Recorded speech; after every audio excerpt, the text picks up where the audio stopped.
Boa tarde, Paulo Moura, cientista político, 8 de abril de 2025. Ontem eu fui pego no contrapé pelo noticiário.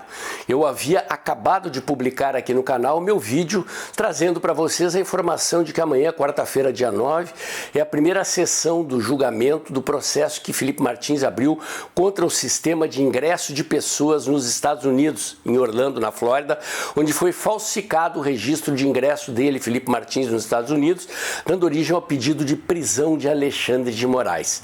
Em seguida, a publicação do vídeo, saiu a notícia de que Alexandre de Moraes impôs a Felipe Martins uma multa de R$20 mil e a obrigação de, em 24 horas, dar uma explicação sobre o vídeo que o advogado de Felipe Martins, Dr. Sebastião Coelho, publicou em outubro do ano passado, há 6 meses, nas suas redes sociais. Estaria Alexandre de Moraes temendo as consequências do processo que Felipe Martins abriu nos Estados Unidos? É sobre isso que eu vou falar no vídeo de hoje. Logo depois da vinheta, eu já volto.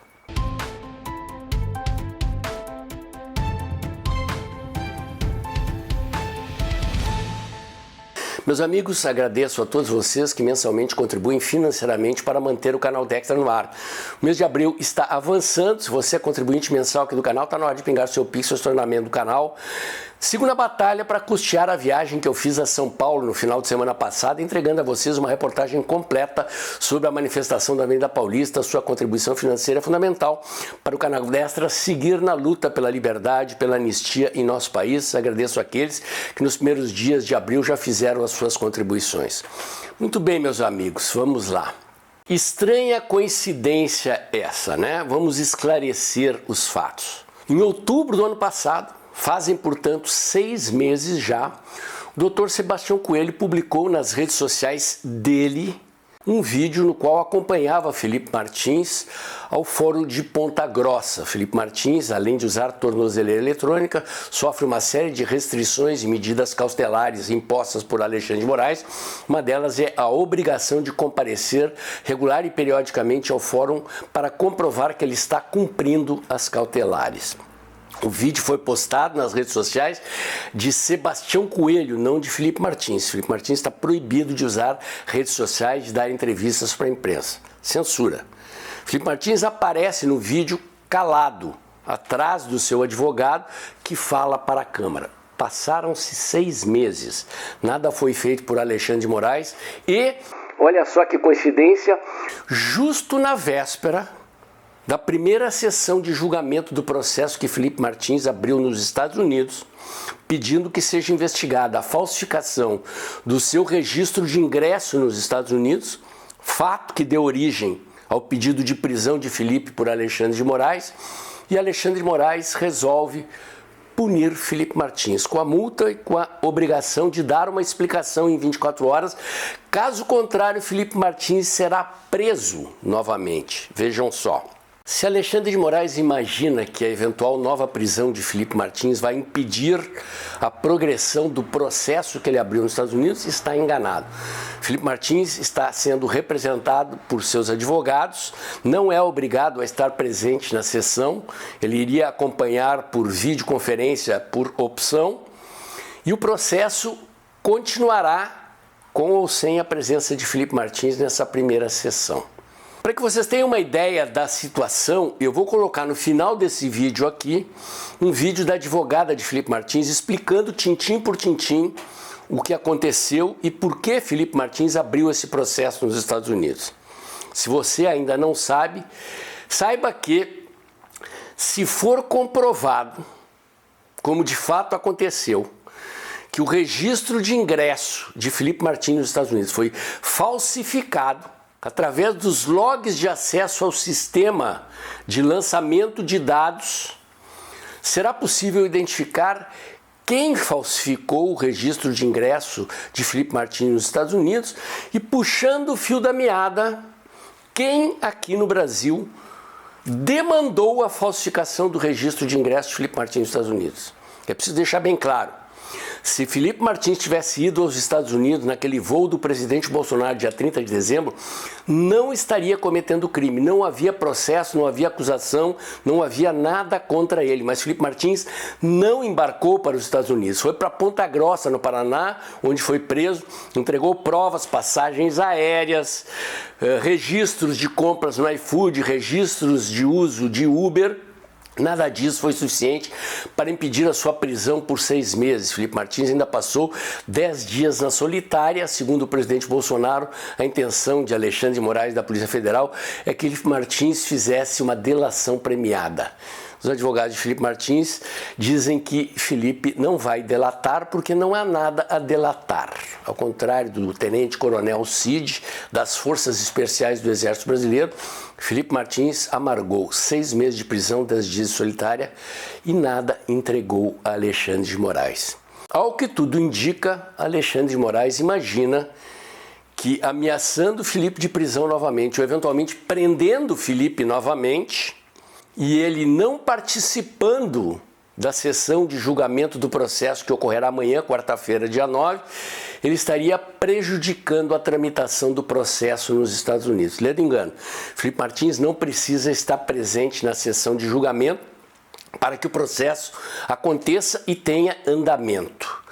O fio da meada dessa história é o que nos traz a grande esperança de que venha dos Estados Unidos, através da justiça, portanto não depende de decisões políticas, um fato capaz de não apenas anular todas as acusações que pairam contra Felipe Martins, como denunciar a farsa que são estes inquéritos do STF comandados por Alexandre de Moraes contra os acusados de um suposto golpe de Estado no Brasil que teria sido praticado no dia 8 de janeiro.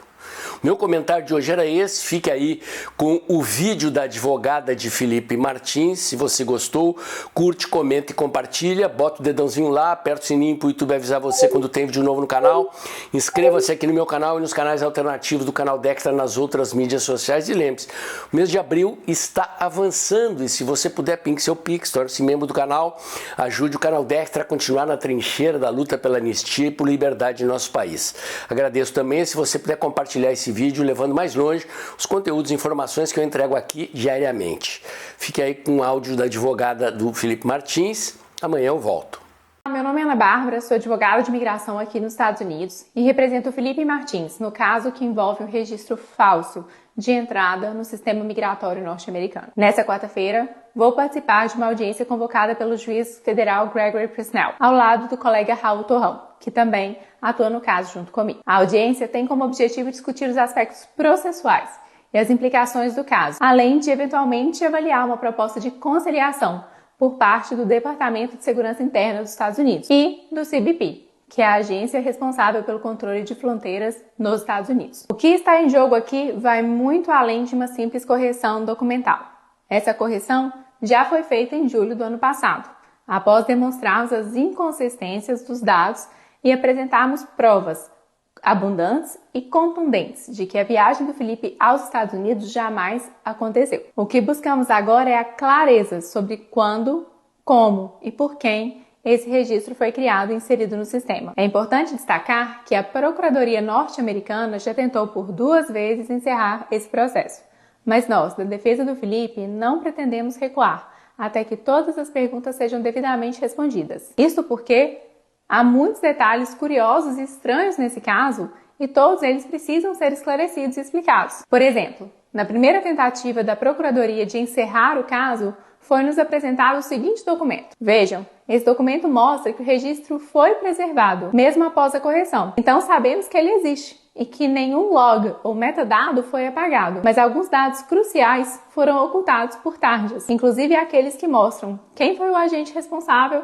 e qual foi a data de criação do documento. Para que vocês entendam melhor por que precisamos dessas informações, eu vou voltar um pouco no tempo. Em abril de 2024, quando o Felipe estava preso e eu fui procurada para assumir o caso nos Estados Unidos, a minha primeira ação foi de solicitar o documento que de fato poderia esclarecer qual foi a última entrada dele nos Estados Unidos, o chamado I-94, que é emitido pelo CBP no momento que o viajante ingressa nos Estados Unidos. Naquele momento, o Felipe tinha sido preso por ordem do ministro Alexandre de Moraes sob a alegação de que ele teria viajado nos Estados Unidos no dia 30 de dezembro de 2022. Os advogados dele no Brasil apresentaram provas de que essa viagem nunca havia ocorrido, incluindo passagens de voos domésticos que demonstram sua permanência em território nacional naquela data. Em março, a própria Procuradoria-Geral da República pediu a sua soltura, reconhecendo que não havia nenhuma evidência de que ele tivesse deixado o país. Mas ao invés de soltá-lo, o ministro determinou novas diligências pela Polícia Federal. Foi então que surgiu o chamado Travel History, um documento informal e sem validade jurídica